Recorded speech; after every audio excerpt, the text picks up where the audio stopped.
blinking on the one side all the time. Anyway, take your boots off before you pull your boot-capable legs back onto your zip-off pants. Why would I do that? They're boot-capable pant legs. Because, oh brother, sorry about that. Because you walked in a bunch of pine tar that's on the sole of your boot. And you're going to wipe it all over the inside of your pant legs while you're pulling them on. And you're not going to be able to wear them for the rest of the trip. Now, we didn't need them because it was beautiful and there were no insects. But these are going in the laundry. Bro science. Take your boots off before you pull your pant legs on.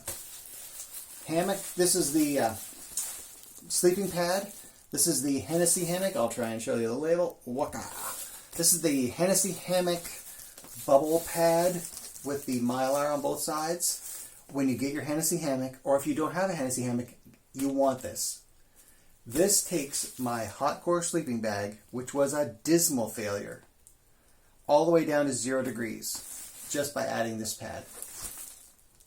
Yes, real talk, it snowed on the night I tested this pad. I used my same sleep system, used the same sleeping bag, outside in the hammock.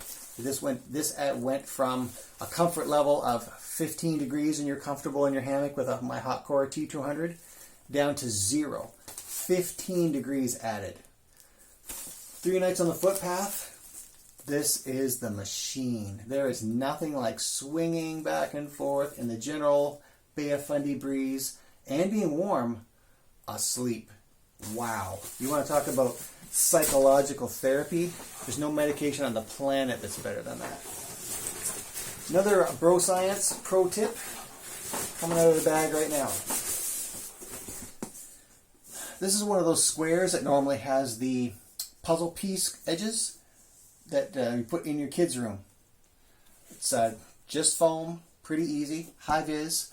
You put this at your exit for your hammock. So you can climb out. If you're on your own and you're not in a real campsite, you can even conduct some business in the middle of the night from this pad. Your clean socks come out of your sleeping bag. They go onto your clean pad. You're protected from the soot, dirt, pitch, and grime. You can do a little business, throw a little paper that you're going to deal with in the morning, and then slide back into your system. You can also sit on this anywhere. This is just amazing. Hennessy hammock users with the bottom entry. It's high vis, so you can see where to put your feet. If your mat's blown away a little bit, no problem. You know that it's moved over, you pull it back and get back on it. This is a really nice piece. It doesn't take up a lot of space in your bag. It goes down in and then you pack around it. It has mass, it has volume, but it pays huge dividends. Camp saw. Coglins. I'm going to get a Silky one day. This thing is light, super powerful. We did use it for clearing a wilderness-style campsite out near the shore. It really added to our enjoyment. I didn't need it. I could have done all that clearing with my Cold Steel Warcraft.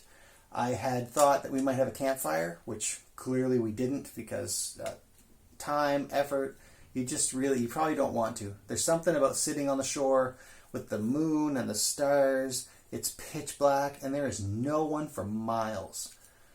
Oh, I can't explain it to you. Give it a shot. Leave your campfire stuff at home. You don't need it.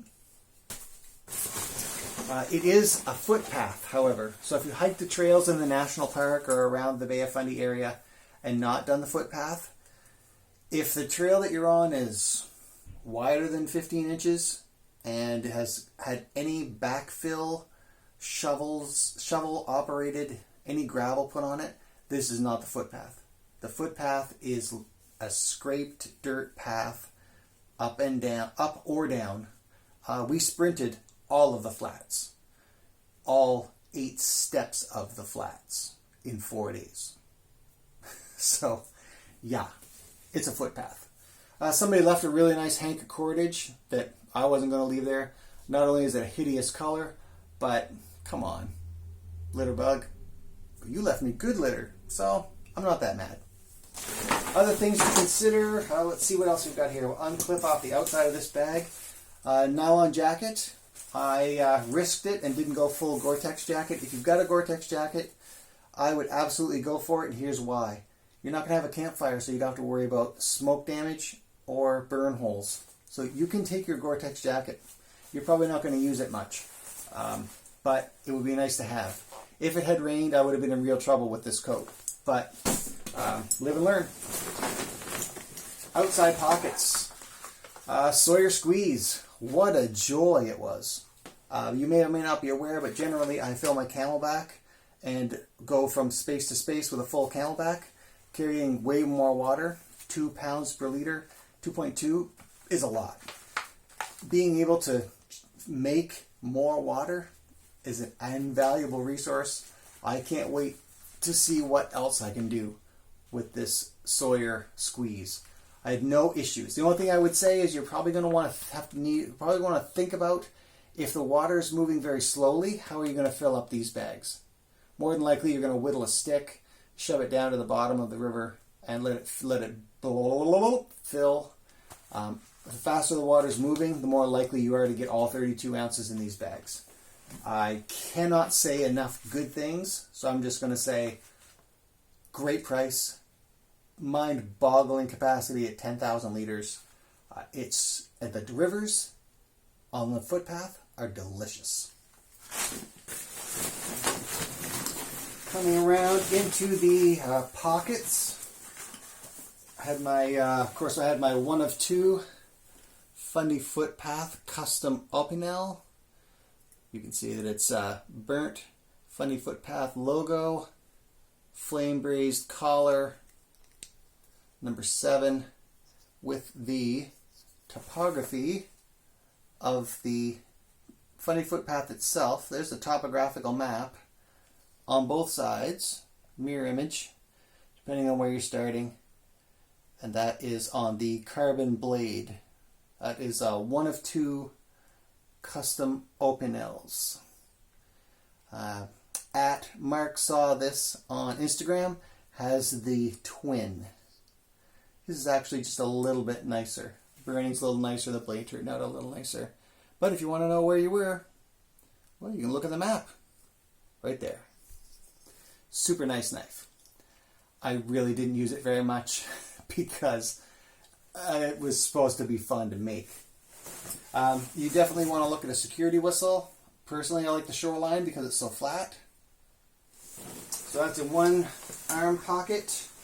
The other wraparound pocket has a polarizing filter for my photography hobby, and also a little extra cordage, just a little extra cheap paracord, the just in case cord. If you get to the point where you're using this cord, probably your trekking poles failed or you didn't bring enough snack food. So that really brings us to the end of our unbagging of the Fundy Footpath. There's a better look at the Marting Top bag. I went with the Molly bag. It adds less than an extra pound and was about $10 more than the same size from the same company in the same configuration. This has got front door, lower pocket. There's a welt here to separate your foot locker from everything else. We have to talk about shoes. It's been a great bag. It's only single stitched, but it's really easy on the wallet, and it did everything I needed and more. Finally, water shoes. There's going to be a lot of jibber jabber on the interweb about water shoes when it comes to the footpath. I would probably go with the slightly heavier and never really dries out while you're out there full shoe. What was so great about the full shoe? Well, it's you've got some toe protection, so when your foot slips underwater into the space where you're actually going to end up standing, your feet don't get hammered up.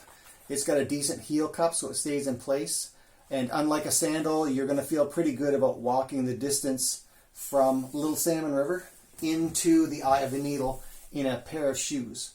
We didn't count them, I'm sorry to say, but on the way in, we probably crossed the river 8 times because of the water level and how little of the trail is left after this year's erosion. And so it's not going to be hiking boots and then one river crossing and you're going to do it in a pair of flip-flops. At all. Flip-flops, I would take them right off the table. You're going to want a real stout shoe or something cheap like these. This came from Walmart. It's essentially a Skechers, so it's just the MCU bottom with a stretchy and breathable upper. Yes, they weigh more than $4 sandals, but they're just a better shoe all around. They're also really nice to wear around camp. Just ditch your socks, slipping your feet after a hard day's hiking into your still wet river shoes. It's actually kind of refreshing because they're moist, but they're not so wet and cold like walking through the river. But we created a lot of river crossings, marsh walking in these shoes. And, okay, so the final thing that you probably want if you're going to do the Fundy Footpath that I would talk about in this unbagging, there are two things. One, it's really nice to know what the temperature is so you can plan what you're going to wear. So this LL Bean from way back with the wind chill gauge on the back was a real nice bonus. Finally, it's a backpack. You're probably going to want it to be as light as it can be. So just put on a light switch. Problem solved. From all of us at the Adventure Academy to all of you, stay sharp and enjoy the adventure. Bye for now.